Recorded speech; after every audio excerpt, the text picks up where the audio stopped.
Hello, everyone, and welcome to the Tilting Ground Untitled Notre Dame USC Football Podcast. I'm Michael Joe. I'm here with Greg Flamon. Hi, Greg.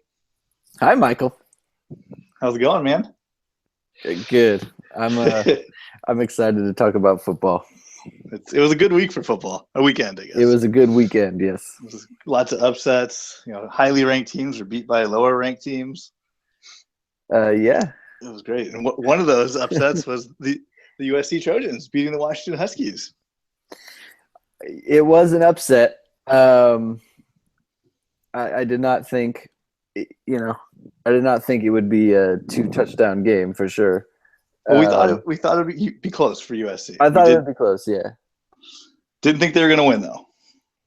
I will say that. Honestly, I don't specifically remember what I said on the pod last week, but I don't know that I thought, they're definitely not going to win. I felt like it would be close, and either team could. I thought it would go either way. Sure enough, it did. I've been saying it for how many weeks now? USC's good.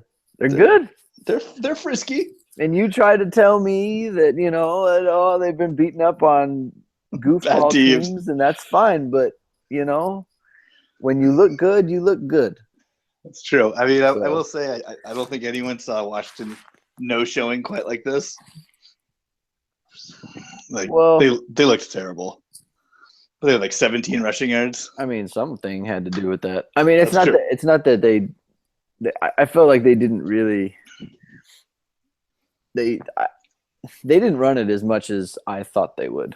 I guess they couldn't. They didn't really try. Yeah, I felt like they would be a little bit more committed to it. I thought they put the ball into the hands of the quarterback more. I mean, I don't watch a ton of Washington football, so I don't really know, but it seemed like they put more on his shoulders than they have just generally throughout the year. So, but that's not USC's problem. I know. It worked out perfectly for them.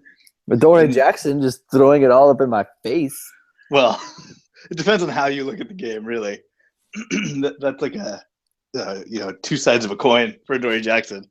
The times he's not covering Washington's best receiver, he gets interceptions. Right. And the times he's covering Washington's best receiver, the guy goes for 150 yards and a touchdown. Yeah, he had 8 for 154. He's good. Yeah. He's a good player. I was telling you before, you were legit. He is a legit problem for people. Well, he put Adoree Jackson on his butt. I mean, he did. He was trying to backpedal. The move was too good, and Dory fell down. That was a real moment for me at home. I really thought that was when it was all going to fall apart. It went that play, then the interception. Yeah. When I think Dante Burnett fell down. Oh yeah. I was like, oh my god, all these plays right near each other. This is how it happens, huh? But then they righted the ship. They righted the ship, as they want to do. So Adoree Jackson, good game, bad game. He had a big third down run. That was kind of cool. Mm-hmm. Also had a cool backflip after they won. You're scoring at home. He is athletic. He's a very athletic. He's a fun player. He continues to be a good athlete. It's that's the best thing he does is be an athlete. Yeah. He picked up the blocked field goal, which was great. He didn't return it very far though, but still, just that magic when the ball's in his hands. The defense looked great. I want to get the pulse. I want to get your pulse on. So now it's I think going into the season, I think it was generally assumed, especially for me, I wanted them to do just well enough to keep Clay Helton around. And now I think that I kind of feel like that conversation has turned a little bit. So where are you at with, because I mean, look, they blew it in terms of what this season can be in the beginning of the year. Right. So at best they can, they can win the Pac-12, and they can go to they can go to I don't want to say a BCS game, but they can go to one of those big games. Would be the Rose Bowl. Right. Exactly. So, I mean, but in terms of they're not going to be a playoff team. No, I think there's too much. Yeah, They've like lost too I many mean, games. and frankly, like they need help just to go to the Pac-12 title game. I mean, granted, they have lost to like what number 1 and number 10, so they've lost to good Right. teams. No, But definitely. I'm just saying, like they, you know, yeah, they need a lot of help. they've There's a got lot, 3 lot of losses, teams in front of them. They are but number 15 though. If they you're are, scrolling home, and they're going to yeah. be top 10 at some point. And they were ranked 20 in the college football playoff rankings. So they probably jump up in those too. Definitely. So where are you at with this Clay Helton stuff? You know, I'm torn. So I'm still really mad. I feel because they just blew the season. They wasted the season. They did. The most fun USC team in a while. This is, they have Juju Smith, Adoree Jackson, all the other wide receivers, the running backs, Justin Davis, Ronald Jones. Who else is out there? All the DBs are pretty good. Amon Marshall, Chris Hawkins, Marvell Tell, Cam Smith, and then it's a fun team. They're a competitive group of guys, and then they have this quarterback who is, by all accounts, good. I mean, we've seen it now for a bunch of games, and they just waste it by not playing him, and they ruin the whole beginning of the season.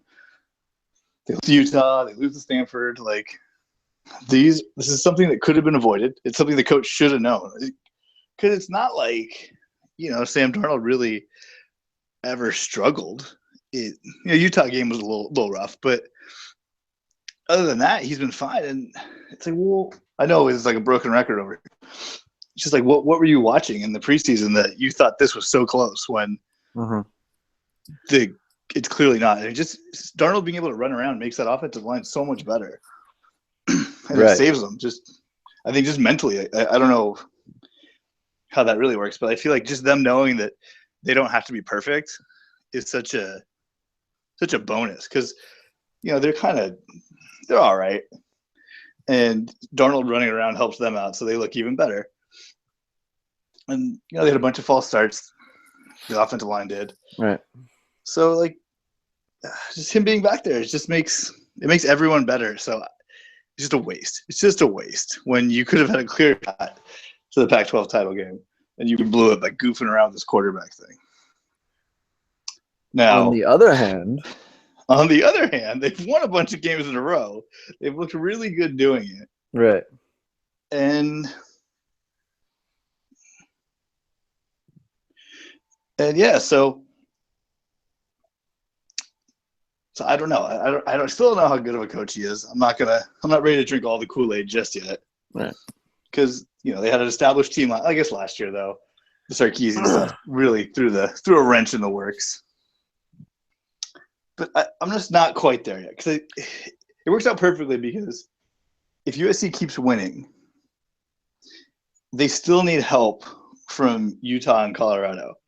So there's not a lot of pressure on USC. Like, it's, hey, whatever happens, happens. All we can do is win. So it's a really nice position to be in, especially if they keep winning. Maybe they even get a good bowl game, even if they don't get a Pac-12 title game. Like, so it's a good position to be in. There's not a lot of pressure and a lot of upside. So that helps out. Now, if they were, with all the pressure was on them and they had to win out, maybe they're worse. Maybe they don't play as well. I don't know. Since they're in a good situation, I think it's great for a first-year coach to be in a situation like this. So give it another year. Let's see how the recruits pan out. Let's see if he's a good recruiter. T. Martin's supposed to be one of the best recruiters in the nation.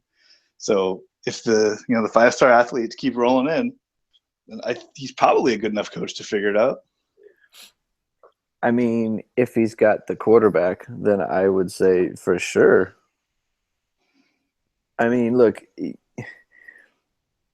all you really need, it's like I've been saying it. Like to me, like he can be a better version of Matt Leinart, because Leinart wasn't mobile. Wow, that's high praise.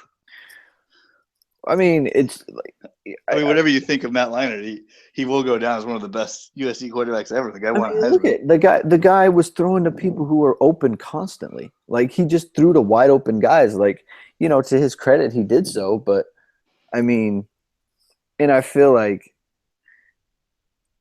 I feel like Darnold does kind of the same thing. Like the people are open.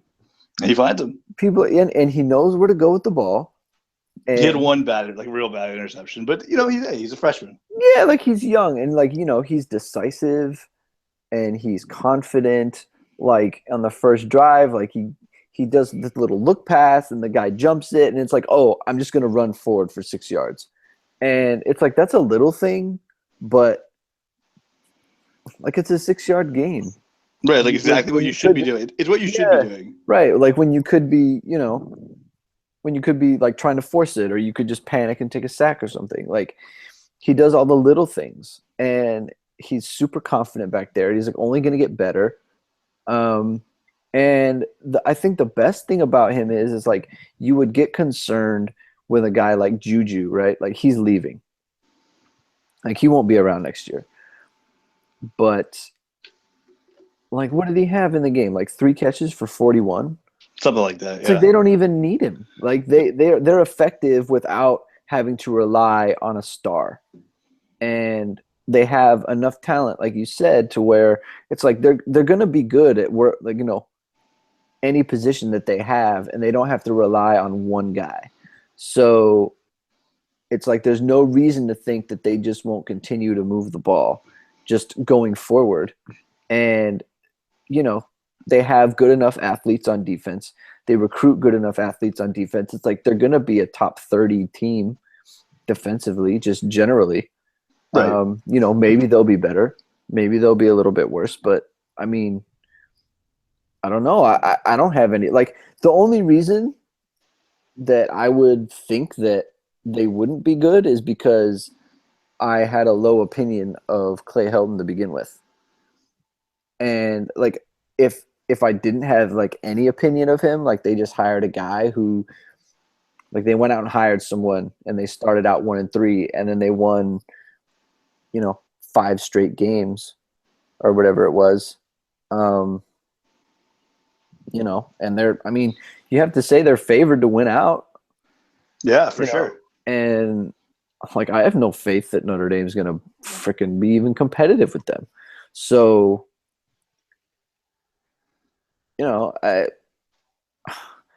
if I was you, I'd feel really good about where the team was. Just okay. I'm in the middle. Like I said, I'm still dubious because of the start of the season. Even the defense, which is playing gangbusters now, they were a lot more conservative to start the season. Mm-hmm. They gave up a lot of big plays. So maybe, they're working into form. But this is USC. You don't have time to work into form. Mm-hmm. Like, where was this? Where were these guys brushing the passer in week 3? Where was that? Or week 4? Like, oh, everyone's talking about Porter Gustin and it was Rasheem Green. It's like, well, where were they? Where were they earlier? I'm glad they're here now. Right. but also unpopular opinion alert. I think if Porter Gustin didn't have long hair, people would pay a lot less attention to him. Mm. He does have a good motor. I'll give him that. I mean, he looks the USC outside linebacker part. Yeah, I was gonna say like he has the look. He looks good in the uniform. He's got that Clay Matthews, Brian Cushing, like that outside linebacker at USC thing. I mean, he definitely looks good in the uniform. I mean, he's good. He's pretty good. Don't get me wrong, but I think you think he's overrated. I always watch him because I think he could be better. So keep putting in the work though. He got 2 sacks. He had some big plays. Yeah. He's like a Taylor Mays to Kevin Ellison. If we're going real deep in the USC history, Taylor Mays, he looked the part. He was big. He was fast. He got some interceptions here and there, but as you can attest, maybe not the most cerebral player. He just didn't have the instincts. Yeah. Lack of a better way to put it. He's still in the league, so. Is he? I think he's on the Bengals. I mean, I know he might be on a roster. I mean, people have been trying to have him be like a key player for them for a long time, and he's not about it. Yeah, he's not about it. Taylor May is just doing his own thing. Yeah. Anyways, back to the Trojans. Even they didn't have the best game, honestly. Washington missed a bunch of. They ran some dumb plays. They ran like a reverse. They ran like a kind of like halfback pass there, a wide receiver pass thing. But that's Chris Peterson. The kid missed. The kid was wide open. Yeah. And he threw it to the wrong guy. They had a field goal blocked. Like that's Chris Peterson for you. I mean, that's what they do. That's true. Those aren't even trick plays. Like they run them all the time. And they blew them. So I mean. Well, I mean, those are momentum. You can blow regular plays too. They did that as well. I think I saw a stat. If you take out the sacks on second down, they had like 3 yards or something. It was something crazy on all the second downs rushing. Mm-hmm. I mean, they good on the USC defense, man. They really stopped Washington from doing what they do. Mm-hmm. But yeah, man, it just makes me mad. I'm just really mad about the loss to Utah and the loss to Stanford. Because, I mean, the Stanford one, like Utah, like they're not a bad team. That's true. They are. And Utah played Washington basically even, and Washington benefited from a punt return touchdown that featured 3 blocks in the back that went uncalled. So, I mean, Utah is not a bad program, and they're not a bad team. So the Utah loss is, you understand. It's understandable.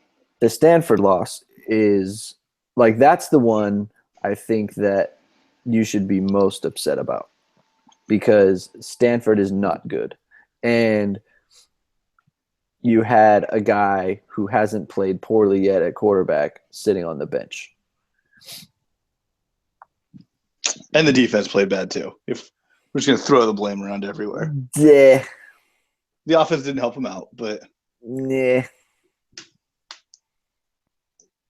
I'm out on that. All right. I think if you start a better quarterback, the defense is, just improves a little bit.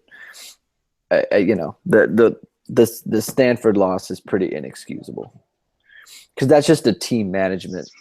That's a team management loss. I mean, it's like it's not even like I get upset when Notre Dame, like when teams stop drives and Notre Dame specifically when they call the wrong plays. So it's like you call yourself out of a drive. Like they managed themselves out of a game. That's not okay. Yeah, no, not okay. Like you had the better player just sitting on the sideline voluntarily. Not good. Yeah, that's the concern. I think like Bama. I don't like them to beat Bama. I mean, they lost 52-6. No one so like, Bama. Right. So that's a loss. And Utah, I think that's just a straight up loss, but the loss to Stanford is not. That's not okay. That's the one that's causing them problems. They'd have better position. Right. They win that game. Yeah. I know. But some more praise for Sam Darnold. One thing he does that I love is he throws it around to everybody. No receiver had 100 yards, but that's great. A lot of guys had over 50. The tight end's got a touchdown again. Love tight end touchdowns. You know what? Sam Darnold, he threw a pass. It was like the first or second drive when they were forced to kick a field goal because the tight end dropped a third down pass. Oh, yeah. And when he threw it, I was like, oh, he had to throw it. Like he threw it a little bit behind him. I was like, you still got to catch it, but, it needs to be a better throw. And then I saw the replay from behind. And when he throws it, if he leads him, it's going to hit the umpire right in the face. So he threw it behind him because if he didn't, then it's definitely an incompletion. Yeah, like it would have hit the guy. He was standing right in the way. So I just saw that and I thought, what an incredible pass. Like he throws it behind the guy to avoid the ref. And he still pretty much put it on him. Like He turned hit the and he guy was in the kind of hands. half turning. He had two hands on it. He needs to catch it. Like little stuff like that. Like when you're intentionally missing the ref with passes, you're Like playing you're on really your well. game. You're playing really well. So, good for him, man. He's fun too. I think he should run more. He's you can just tell like he is not impressed with like any, like dog pound hocus pocus. Like No, he does not care. he just And wants to play football. yeah, he does not. And you know what's funny? Like I think of Washington as like this place that takes their football really seriously. Like the dog pound and all that stuff. They showed a graphic at the beginning. It was like their third sellout in 3 years or something. Like they had one sellout a year or something. It made it seem like they don't sell out every game. And I thought I didn't get that. So you can't sell out. They haven't been that good. They've been the third place team, right, with Stanford and Oregon. Yeah, and I know Seattle is like, it's a big town and there's a lot to do there. But still, like it's the dog pound. You can't be called the dog pound if you're not. You can't have any nickname if you're not selling out your games. Right. You can't call anything like Death Valley, Dog Pound, the whatever.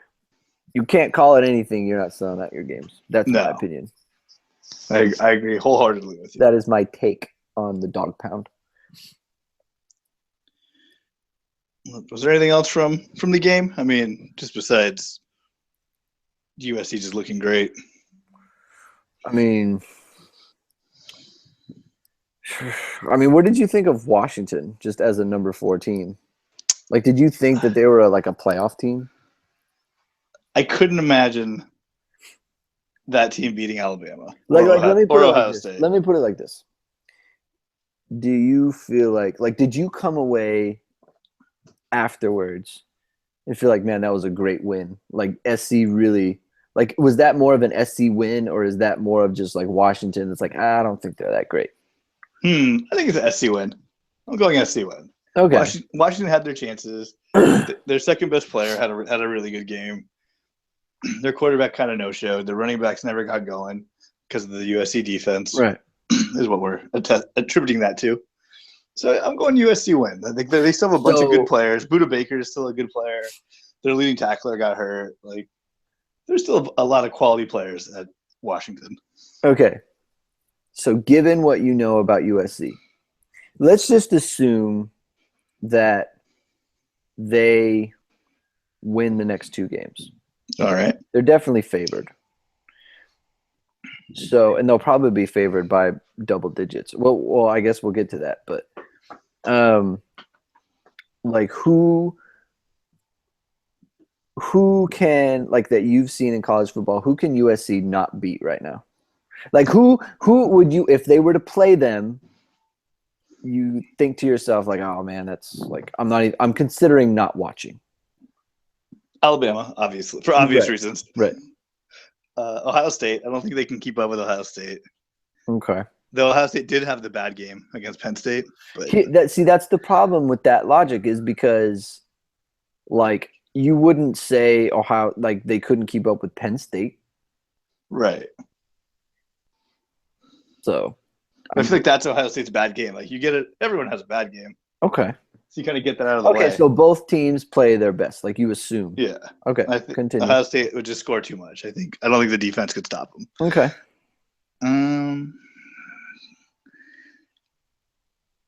Clemson's where it starts to get. I could envision it in my head. I could envision it happening. I don't know if it would happen. Because I don't think USC plays a lot of teams like Clemson. Right.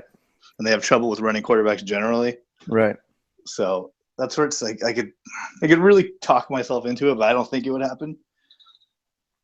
For the running quarterback reason, I think Louisville, the Lou, might give him a little trouble. Mm-hmm. Like, I think Jackson is just, what's his name, Lamar Jackson? Yeah. I think he's just too good. He's amazing. So he could just win games by himself. So that's a concern. Other than that, I don't think Michigan scores enough. So I think USC's right there with them. I think USC Michigan would be a great game. Who else? Wisconsin. I mean, that'd be a fine game. They're up there. Okay, no, Wisconsin. Like I on a neutral field, I'd take USC by like a touchdown at least. I mean, they did play each other last year, Right. and it didn't end well for USC. It didn't, but I mean, That was last year. it's like yeah. Anyone else? I think they could beat. I honestly think they could beat anybody else besides those first four teams I mentioned. So the only place that I disagree is Clemson. You think Clemson's too good, or they could beat them? I think Clemson's too good on defense. Like I said, that one was me. Like that's the stretch. Like Yeah, like I think Clemson can.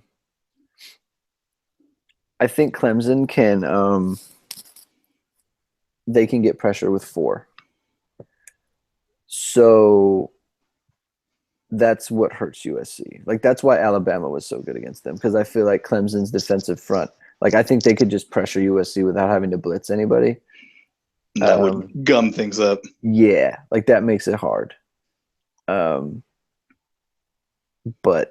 Bama, I don't know so much about Ohio State in that regard. That's why I kind of feel like I kind of like a good game against Ohio State. You could see it. Yeah. I think Michigan and Ohio and USC would be a great football game.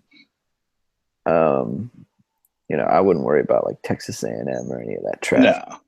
So yeah, after that, I mean, you figure 10 and 11, or you figure 7, 10, and 11 are all like Pac-12 teams, anyways. Right. And we know they could beat them. Right. So I think they're one of the top teams in the nation. Crazy enough to say. Yeah, I mean, it's interesting because like a team like LSU, like I could see USC struggling with them a little bit just because defensively they're so physical.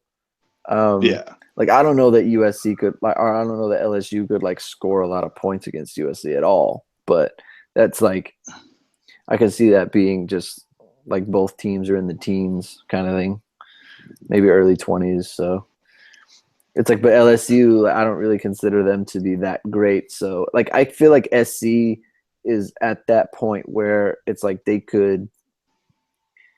Almost like where Notre Dame was last year, honestly. Like they could be in the game against like all the top teams or most of the top teams, but it's like they would also be given a game by a lot of like the mid teams, like Utah, for example. Right. That makes sense. So next week, rivalry week starts. It's USC UCLA. Mm. The game is at the Rose Bowl. And another thing I'm mad about this week. The game's at 7:30. Just for those scoring at home. The last time USC UCLA at the Rose Bowl was at 7:30, somebody got stabbed in the parking lot. that's not good. No. It's just too much time. I think I heard they're probably not going to open tailgating until a little later than usual, but just people just in the golf course, because that's where it's going to be, right. Just for that long period of time, like no bueno, guys. Drinking and stuff. It's weird that it's 7:30. Like I know. Who like no one on the East Coast is gonna see one snap of that. I mean, maybe they don't care about that. I don't know who else is playing next week off the top of my head.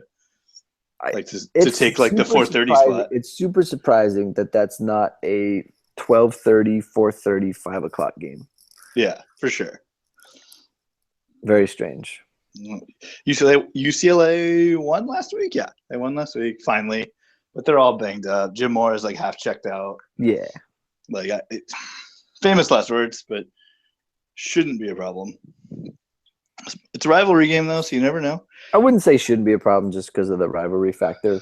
But Jim Mora is kind of checked out. So let's see. Before this podcast started, it was at 10.5. Yeah. He was a 10.5 point favorite. I figured it'd be double digits. But let's just make sure while because lines haven't changed on us while we recorded before.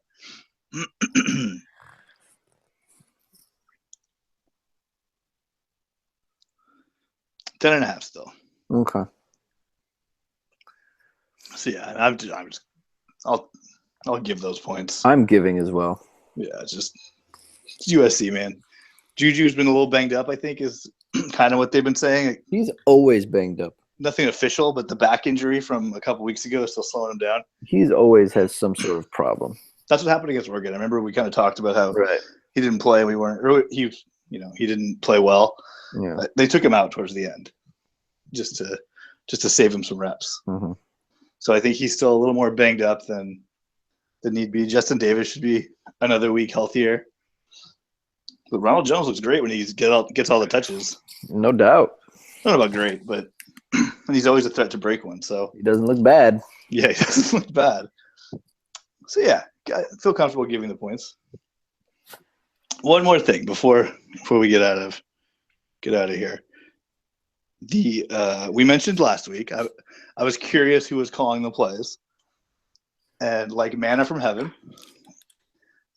Michael Muto favorite Scott Wolf had an article last week about who was calling the plays. The man. So it turns out that T. Martin calls plays on first and second down.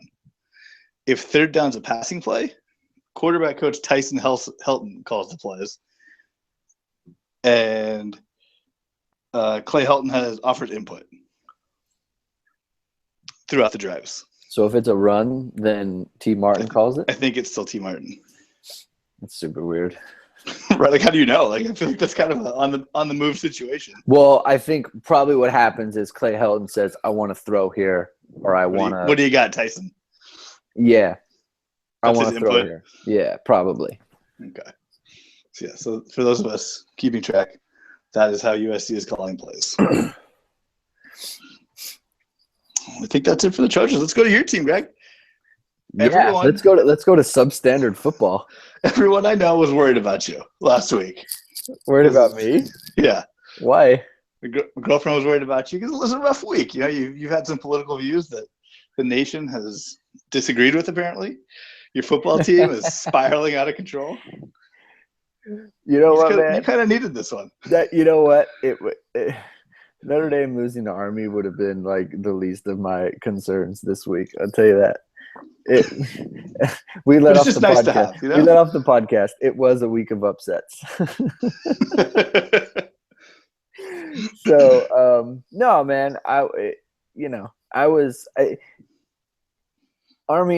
is not like they're not anything near like what Navy is. Army's awful. They're not good. I don't know how they've won 5 games. Yeah, like they've got like a receiver, like a third team receiver who's like the punter now. Yeah, they couldn't kick, which always feel bad for teams that can't kick. Yeah, like it's like we're playing Division I college football. I mean, you guys don't have a kicker? You could, if Notre Dame scrimmage themselves, it's a better. I mean, it's less than a practice, you know. So pretty much. Notre Dame's uniforms were god awful. A lot of people did not like them. I guess they like that camouflage green color. Yeah, like I don't have a strong opinion about these things. Like I don't really care. Like some of them, like this is the 7th version of the quote unquote Shamrock series. Some of the uniforms are good. Some of them are goofy. It's one game. I don't really care. If USC ever did this, the fans would be uproar. If USC had goofy uniforms. I mean, I know it's coming. I think it's coming. But let me tell you, like the consensus around the football program, like no one likes this. No one likes it. That like alumni and stuff, they hate it. So. Like they feel probably the way USC would feel, but I mean at the same time, like it's just one game. It's just shirts. Who really cares? Yeah, like it's fine. Whatever. But they were ugly. If someone wants my fashion advice, they were the green was very not cute. Just unflattering. And the numbers were hard to read too. Yeah, like anytime you're trying to go, like in my opinion, anytime you're trying to go like too dark colors like that. You need to get some white in there. Like, white is always good. It's clean. A splash of brightness. Yeah, especially when it's like you're playing in a dome. It's like you're playing inside. It's not going to get dirty, man. Throw out some white pants or some white tops. Like when they played Arizona State in 2013, like it was white on white with green trim, and they wore, I want to say, green shoes with green socks. Isn't that when they had like the big shamrock on their helmet? Yeah, classy. Solid look. Yeah. So, anyways, enough talk about outfits. Yeah. It's hard to talk about who looked good and who looked bad when you're playing Army. It doesn't even matter. Yeah, like they all look good. They all tight look end fine. touchdowns, huh? Yeah, like tight end touchdowns. It's one of those things where it's like people get excited about the tight ends catch it. It's like they weren't even covered. They didn't cover them. It's like, yeah, I hope they're catching touchdowns when they're uncovered. Sean Kaiser actually threw an interception trying to throw to one. And he was triple covered, which yeah.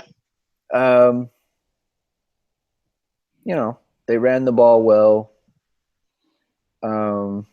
The defense looked good. I mean, the freshman defensive back, Julian Love, he continues to look great. He's going to be a good player just going forward. Yeah, I heard his name a lot. Yeah, I mean, they put him at free safety in this game, and he had an interception. He had a bunch of tackle for loss. So, I mean, that's encouraging. But really, there's not that much to talk about as far as like what to take away from it. It's nice to win. It makes everyone feel good about themselves. What happened to Devin Studstill? He got hurt? They probably didn't like him in against the option. Oh, he's more of like a cover guy than a tackle guy? Yeah. Like it's not just the cover guy, but like they were using Julian Love in like man coverage, even from the safety position. So it's like you'd rather have him doing that than Studstill, who's just kind of like a free safety kind of thing. Plus, like Julian Love was the best tackler last week, so it's like you might as well have him in against the option teams. Makes perfect sense. I was just curious because I was only half paying attention and couldn't read people's numbers as it was. Yeah, so I wasn't sure how much. I mean that should be like just a basic like consideration when you're putting together these things. It's like, hey, we play on TV. Are people going to be able to pick out numbers when they're watching? If no, then we need to do something different. Not to harp on the jersey somewhere, but there was a real moment when I saw DeShone Kizer throw a pass. He rolled out, got hit, and I was convinced for about a minute and a half that it wasn't DeShone Kizer throwing the ball. Oh, I was like, "What was it? An end around? Was it?" I had to rewind and look again. I was just baffled. It didn't look like, for some reason, it didn't look like him, and it clearly wasn't Malik Zaire. And I was like, "What is happening?" And no. Yeah, like if we can't tell, then you've failed. Anyways, there was a kick. They returned the opening kickoff for a touchdown. That's what it was. Yeah, CJ Sanders. That's always fun. They don't like him on offense, Michael. I don't know why, but they do, and it makes me so upset because they never give him the ball on offense, and then they threw it to him one time, and he drops the pass. And that's it for the day. So it's like, oh man, like they tried to throw it to you once and you dropped it. That's a bummer. Well, Kevin Stepherson seems to be getting a lot more playing time. Yeah, Torrey Hunter, I guess, was hurt his knee. So he didn't play, and Kevin Stepherson. I mean, look, he looks good. He's a true freshman. He looked good in a couple other games too. Yeah. I mean, if there's one position that they've recruited well, it's receiver. They seem to be able to find guys who people aren't super excited about and, turn them into good players. So they did it with Will Fuller. Hopefully they do it with Stepherson. So is it the wide receiver coach or is it Brian Kelly, you think? I think the wide receiver coach is very excellent. Mike Denbrock, he's great. He's really good. He's been turning out guys for, a long years. Time. Like he was the tight end coach before. So, he turned Michael Floyd into a first round pick. He turned Will Fuller into a first-round pick. T.J. Jones got drafted. Tyler Eifert was a first-round pick. They're just CJ Prosise was a third-round pick, though he switched to running back. Yeah, big game today. I wish he'd have caught the ball as well for Notre Dame as he did tonight. I'll tell you that. So yeah, I mean, like, there's just like it's been all season. Like, there's individual things that you see in the games that you're just, you're hopeful about, but they just generally haven't been able to turn it into anything that's positive, just on like a team level. So right. So this coming week, Virginia Tech is on the schedule. Mm-hmm. They lost last week. They were ranked. They lost last week. Yeah, you texted me, and you were like, Virginia Tech's ranked 14th, and I was like, for about an hour. With the appropriate response. I'm actually kind of hopeful because Virginia Tech just lost to Georgia Tech. And it's hard to play after you've had an option. Like, you just played the option. Like, you practiced against it, and they kind of beat you up, and you don't feel very good. And there's generally a letdown the week after you play an option team. Now you could say Notre Dame's having the same kind of letdown, but like, they played 2 option teams in a row. So for them, it's like, and not just that, but like, Navy and Georgia Tech are at a different level than like Army. Yeah. So, plus like Virginia Tech just kind of had their season ruined. And like, I know that teams get, like, just generally speaking, like, they quote unquote get up to play Notre Dame, but it's like, how fired up are they going to be? They just went from 14 maybe to unranked and 7-3. Now they're going to South Bend. It's going to be really cold, and they're going to play a 4-6 Notre Dame team. Last home game for Notre Dame? Yeah, Senior last day? home game. So like, I feel like Virginia Tech, like, they're going to be into it, of course, but like, Notre Dame's got them on a low. So sure. I feel like it's pathetic that we need teams to come in on a low, but every little bit, man. Be that as it may. Virginia Tech is unranked. Yeah, I figured. I just wanted to confirm. I thought so too, but I just wanted to confirm. I mean, we'll see what happens when the college football rankings come out, but well, I don't think they're trying for a playoff spot anytime soon. Well, no, but just like, they rank all 25, so right. We'll see if they're a ranked team. Does that affect the bowl games, or does that just affect the playoffs? The what? The college football playoff rankings as opposed to the AP rankings. It might. I'm not totally sure. I just know they rank all 25. Right. They must do it for a reason. I mean, you think they would just do like the top 6 or something, or top 10. Right. Just to show you like who's close to bumping into the playoffs. Mm-hmm. But I don't know, maybe something to look into for next episode. Yeah. Who are some seniors off the top of your head? This would have been better had I written it down. Who are some seniors off the top of your head that are getting their last home game at Notre Dame? Well, Jerron Jones, one. Let me think. Torrey Hunter? He's a senior, but I know he has eligibility left. Oh. I mean, it's kind of weird. Like, I would think he'd want to come back, but it's like he's married, so maybe he wants to go make some money somewhere. But then it's like his dad is a multimillionaire. Maybe he should be okay on that front. Let me think here. Tarian Fulston, Malik Zaire. Oh yeah, forgot about him. Yeah, I mean, Tarian Fulston, like, he'll play for another school next year. He won't be at Notre Dame. Cole Luke's a senior, right? Cole Luke's a senior. Oh, Mike McGlinchey. He'll be back. Oh, he is. He already said he'll be back. So I don't know right. if he'll do the song and dance, but he said he's coming back. There's I already Isaac said Rochelle? him. Isaac Rochelle for sure. James Onualu. I think that's pretty much it for the big So names. I was thinking about this week about what in the world happened at Notre Dame this year. And so the way Notre Dame recruits is they aren't like Alabama or USC even or Ohio State, where it's like they don't get a ton of like 5-star guys. Like they don't just load up on talent like every year. They get a stream of like mid-tier 4-star guys who develop into really solid players.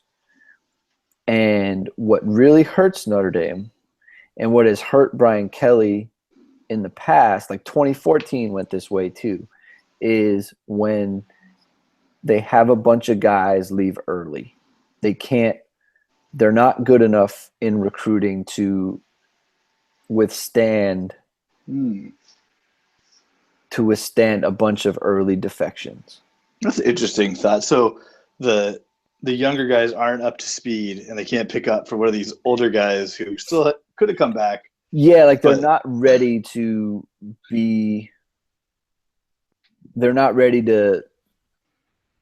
play at the level that the guy, like if they're good enough to leave early, then the younger guys, like they're good, but they're not good enough to just kind of step in and continue, quote unquote, like a program would. Like there's a drop off. There's a real drop off. Yeah, like there is.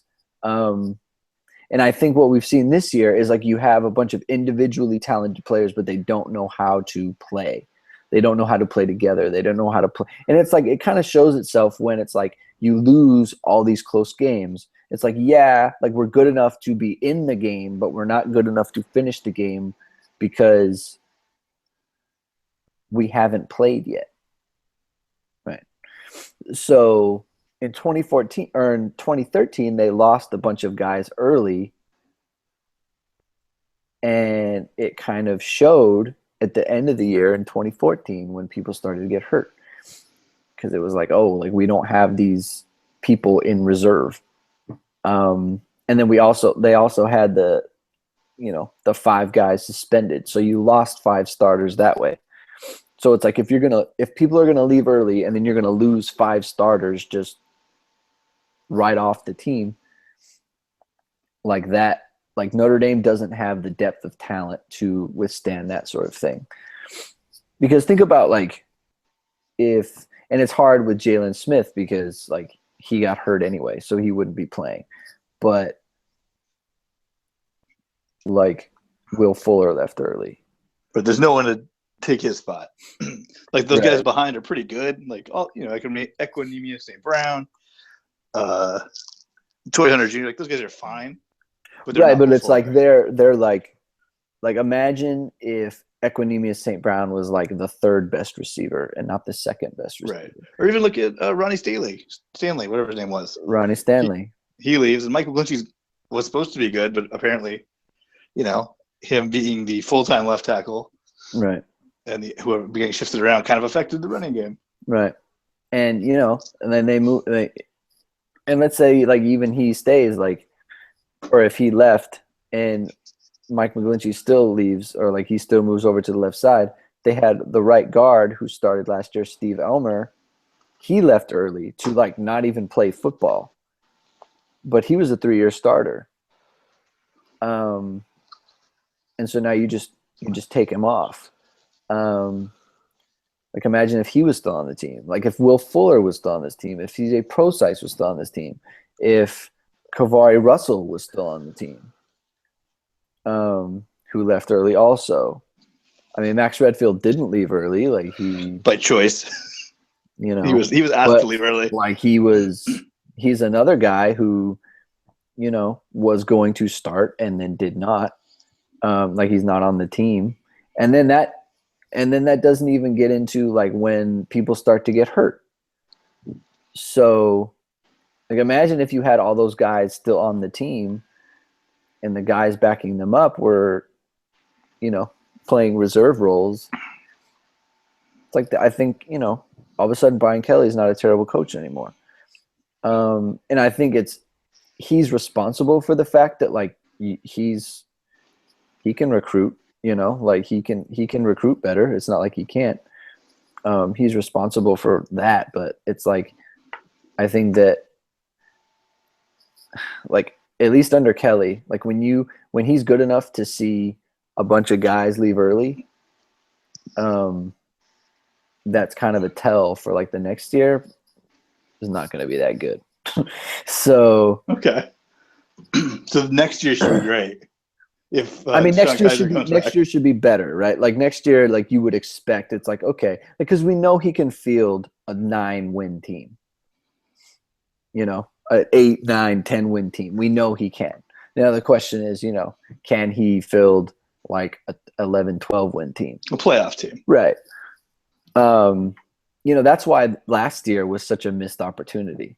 Is because he had all this talent. He had 10 guys get drafted, or whatever it was, 7 or 8, and you go 10-3. That's why last year was such a missed opportunity. And you look at like with this goofball defensive coordinator they had, like Brian Van Gorder was, I want to say the defense was 110th in yards per play through the first 4 or 5 games, whenever he was. They're giving up like 6.7 yards a play. And in the last 5 games under the new guy, they're giving up 4-point-something yards a play, which is like 12th in the country. Which is a lot better, yeah. So it's like you just bring in a replacement level coordinator. It fixes a lot. They're playing so much better. And last year you had Jalen Smith, for goodness sakes. And just imagine like what could they have done with just a replacement level coordinator with the type of offense that they had last year. So,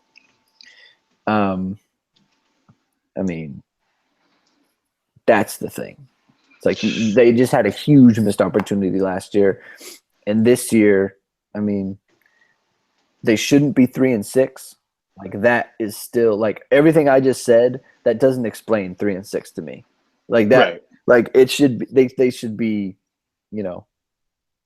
at worst, 5 wins, worst case scenario. They should be at least. Honestly, like 8-8. They should be 8-2 right now.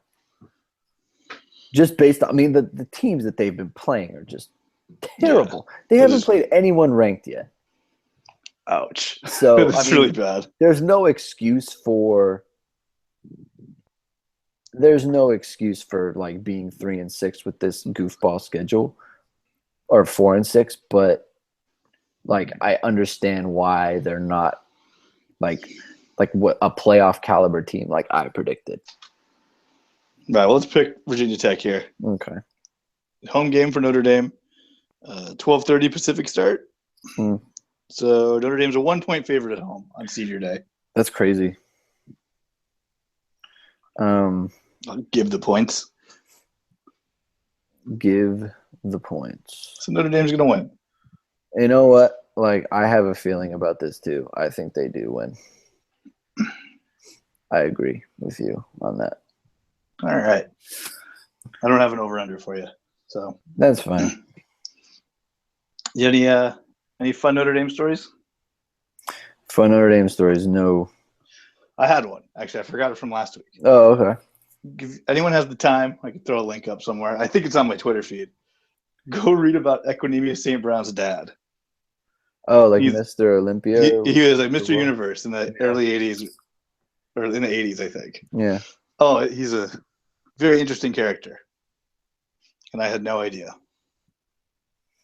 If you're in the Southern California area listening to this, if you got Mater Day on, get a chance to watch Mater Day on Friday nights, he's got 2 brothers playing receiver for them, and they're amazing.